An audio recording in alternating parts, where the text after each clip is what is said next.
কঠিন জীবন বাস্তবতা কিংবা প্রতিদিনের একঘেয়ে জীবন ডায়েরি। নিজেকে যখন বঞ্চিত মনে হয় আমি কিছুই পাইনি। পৃথিবীর হিসাবের খাতা যখন শূন্য, তখন পূর্ণতা দরকার হয় মনের রাজ্যে। দুরন্ত শৈশব যেখানে ছবির মতো স্বচ্ছ, জীবন যেখানে পরিপূর্ণ, প্রত্যাশা প্রাপ্তির অঙ্ক যেখানে খুবই সীমিত, তখন জীবনের মানেই হয় সর্বত্র।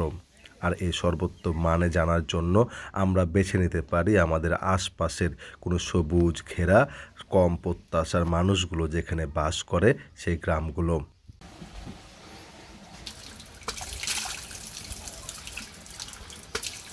যেখানে সুখ মানে বেঁচে থাকা, সুখের অর্থ যেখানে সবাই মিলে একত্রে তৃপ্তির হাসিতে হাসা।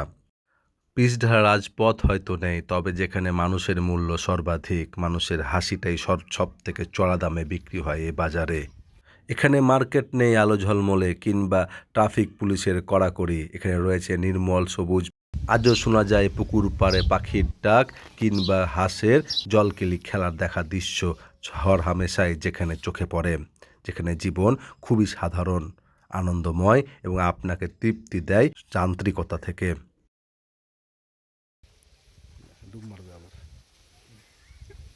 জীবনের কঠিন সমীকরণে যখন ক্লান্ত আপনি, দরকার যখন মানসিক প্রশান্তির, হিসাব মিলানোর কি পেলাম না পেলাম, পার্থিব অর্জনের প্রতিযোগিতায় যখন ক্লান্ত আপনি, তখন চাইলেই আপনি দেখতে পারেন দেওয়ালে আলপনা এঁকে কত সুন্দর সুখী জীবন যাপন করছে কম পাওয়ায় মানুষগুলো। গ্রামের সবুজ বাতাসে, গ্রামের এই প্রান্তর পথে তারা জীবনের মানে খুঁজে নিয়েছে। তাই তো ফসল তোলার আনন্দ কিংবা ধর্মীয় কারণ তারা গাইতে পারে, নাচতে পারে, বিলিয়ে দিতে পারে মনের আনন্দ সমাজের প্রতিটি প্রাণে প্রাণে। আসুন আমরা আমাদেরকে ভালোবাসি।